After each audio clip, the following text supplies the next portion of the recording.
नमस्कार दोस्तों, कैसे हैं आप सब लोग। उम्मीद करते हैं कि आप सब स्वस्थ होंगे और मस्त होंगे। मैं विजय फार्मासिस्ट आज आपके लिए लेके आए हैं एजीकेम 500 टैबलेट। तो आइए जानते हैं इस टैबलेट के बारे में कि किन किन प्रॉब्लम में आप इस टैबलेट को यूज़ कर सकते हैं और क्या क्या इसके फ़ायदे हैं, क्या क्या इसके साइड इफ़ेक्ट हैं। तो बने रहिए मेरे साथ इस वीडियो में, तो आपको देती इस टैबलेट की पूरी जानकारी। तो इस टैबलेट की पूरी जानकारी लेने के लिए वीडियो को पूरा अंत तक ज़रूर देखिएगा, तभी आपको समझ में आएगा। आधा अधूरा वीडियो बिल्कुल भी न देखिएगा। तो आइए जानते हैं एजीकेम 500 टैबलेट के बारे में। तो एजीकेम 500 एक एंटीबायोटिक टैबलेट है, जो कि इसमें कंटेंट मिला हुआ है एजिथ्रोमाइसिन। और जो इसको कंपनी बनाई है एलकेएम कंपनी द्वारा बनाया गया है, जो कि बहुत ही अच्छी कंपनी है। और जो इसकी मैन्युफैक्चरिंग डेट है वो है 11/2023 और इसकी एक्सपायरी डेट है 11/2026। तो किसी मेडिकल स्टोर से अगर आप कोई दवा परचेज़ करते हैं तो सबसे पहले एक्सपायरी बस चेक कर लें। तो जो इसकी एमआरपी है 79 रुपये 19 पैसे है, जो कि बहुत ही कम एमआरपी है। और ये ऑरेंज कलर की पैकिंग में है। तो आइए जानते हैं इस टैबलेट के बारे में कि किन किन प्रॉब्लम में आप इस टैबलेट को यूज़ कर सकते हैं। अगर आपको अगर आपके गले में इन्फेक्शन है तो बिल्कुल भी आप इस टैबलेट को यूज़ कर सकते हैं। अगर आपको खांसी आ रही है उस कंडीशन में भी आप इसको यूज़ कर सकते हैं।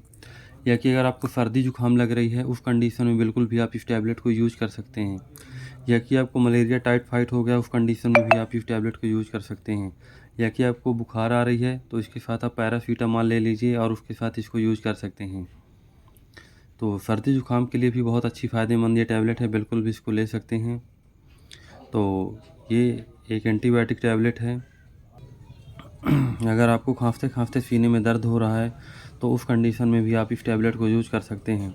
अगर आपको सूखी खांसी आ रही है तो भी इस टैबलेट को आप यूज़ कर सकते हैं बिल्कुल भी। या कि आपको कफ निकल रहा है उस कंडीशन में भी आप इस टैबलेट को यूज़ कर सकते हैं। ये टैबलेट बहुत ही अच्छी और बहुत ही बेस्ट है। इसको आप किसी मेडिकल स्टोर से परचेज़ कर सकते हैं और यूज़ कर सकते हैं। तो आइए जानते हैं इस टैबलेट को कैसे यूज़ करना है।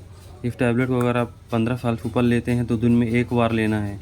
अगर आप 15 साल से कम लेते हैं तो आधी टैबलेट दिन में 1 बार ले सकते हैं। तो इस टैबलेट को अगर आप यूज़ करना चाहते हैं तो एक बार अपने आसपास के डॉक्टर से सलाह बस ले लीजिए। इसके बाद में इस टैबलेट को यूज़ कीजिए। बिना डॉक्टर की सलाह से बिल्कुल भी आपको कोई भी दवा, कोई भी मेडिसिन को यूज़ नहीं करना है, क्योंकि इनके कुछ साइड इफ़ेक्ट होते हैं। इनके साइड इफ़ेक्ट होते हैं जैसे पेट में गैस बनने लगेगी या कि वॉमिटिंग होने लगेगी, इस प्रकार की प्रॉब्लम होने लगेगी। तो मान लीजिए कि आपको ये टैबलेट सूट नहीं कर रही है, तो ये बिल्कुल भी आप इसको यूज़ कर सकते हैं। किसी मेडिकल स्टोर पे मिल जाएगी। तो आपको अगर बुखार आ रही है तो इसके साथ आप पैरासीटामॉल जैसे कि नीमो पैरा ले लीजिए, एसेक्लो पैरा ले लीजिए। इसको 3 दिन खा लीजिए, आपको बहुत ही जल्द आराम हो जाएगा। अगर आपको बहुत ज़्यादा खांसी आ रही है तो इसके साथ एक कप सिरप ले सकते हैं और दोनों को साथ में लीजिए। 1 टाइम टैबलेट, 2 टाइम सिरप लीजिए, 3 दिन बिल्कुल भी आराम हो जाएगा। तो ये रही इस दवा की पूरी जानकारी। तो अगर आपको हमारी ये वीडियो पसंद आई हो तो लाइक करें, सब्सक्राइब करें, ताकि आगे आने वाले वीडियो में आपको और भी दवा की और भी मेडिसिन की जानकारी मिलती रहे। अगर आपको कोई भी प्रॉब्लम हो, कोई भी समस्या हो तो हमसे कमेंट में ज़रूर पूछ सकते हैं। आपका जवाब बिल्कुल भी दिया जाएगा। धन्यवाद।